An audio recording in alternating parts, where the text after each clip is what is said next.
My next guest remains bearish on stocks. He's also previously warned us about the dangers of a deflationary depression. Bob Prechter is with me. He's president of Elliott Wave International and author of Conquer the Crash. He joins me right now. Nice to have you back on the program. Good to be with you again. Thank you for joining us, spending the time. Tell me what you're worried about. Oh, I don't worry about too much. One of the beautiful things of the last year, it's been a great year, I think, in the markets because we've had so many extremes. When you and I were talking in the fourth week of February in 2009, we had so many extreme readings that it was a pretty good bottom indication. We had the same sort of thing in the U.S. dollar. I think I visited you in New York in November, and a couple of weeks later, that was the only market I liked. The dollar took off. It's up 10%. I think that's the only place that I like being long. The stock market has been, in my opinion, giving off some negative signals since at least November. I think the fact that we've matched the January high doesn't change any of that. In fact, I see even more evidence that people have gotten a little bit too optimistic and ahead of themselves, calling it a bull market. So you think we're still in a bear market, right? Well, oh, definitely. This is not a new bull market in my work. It's a bear market rally. We said that a year ago. We called for Dow 10,000 back when it was in the 6,000. So things have pretty well gone to script. It's gone a little bit further and lasted a little bit longer. But let's take a look at some of the indicators and the differences. In the first quarter of 2009, the American Association of Individual Investors poll, which is a weekly poll, showed that 70% of their members thought the market was going lower. In other words, were bearish. In recent weeks, in the first quarter of 2010, a year later, 23% are bearish. Big change there.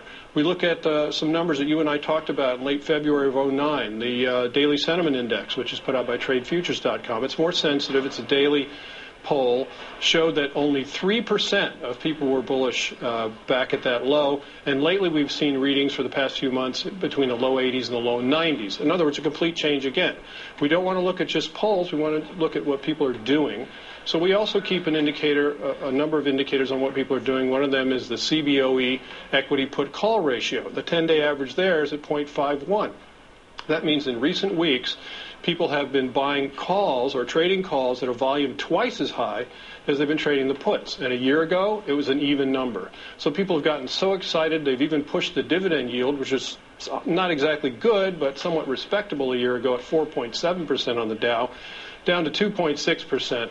So that is the third lowest reading on that indicator in the past 100 years.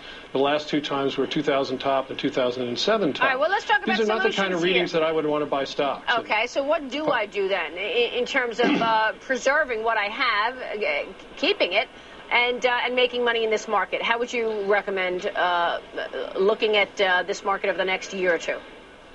My watchword has been, in the last few months, has been safety.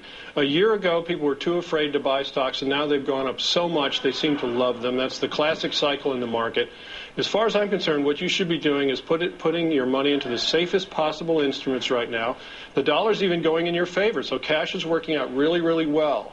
And you need to have it in the safest institutions as well. But I'm quite sure that if we talk a year from now or a year and a half, 2 years from now, we're going to see a lot lower stock prices, some good bargains, and I hope an opportunity to buy.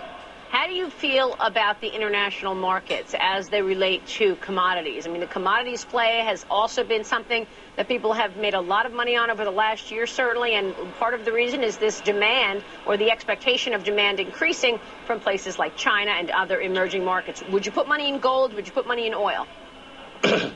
One of the themes that we had a year ago is something we've been calling all the same market.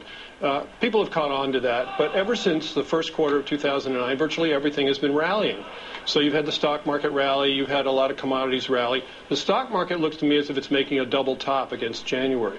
Well, guess what else looks like it's making a double top? Oil. Most people don't think those two should trade together. They've been trading exactly together. Some things have already topped out. The utilities topped in December. Gold and silver topped in December. The dollar bottomed in November. Now that the dollar has changed trend and is now trending upward, and I don't think that's over yet, you've got some weakness in some of the metals markets. I definitely would not touch them. I think they were overvalued in December.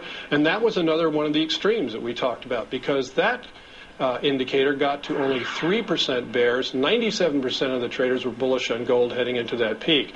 That is the kind of thing we saw a year ago in the stock market. So think about it. If you're going to get that kind of reading that's going to give you a 60% rally in the stock market, if you get the same kind of reading in the metals, you need to be aware of the risks there that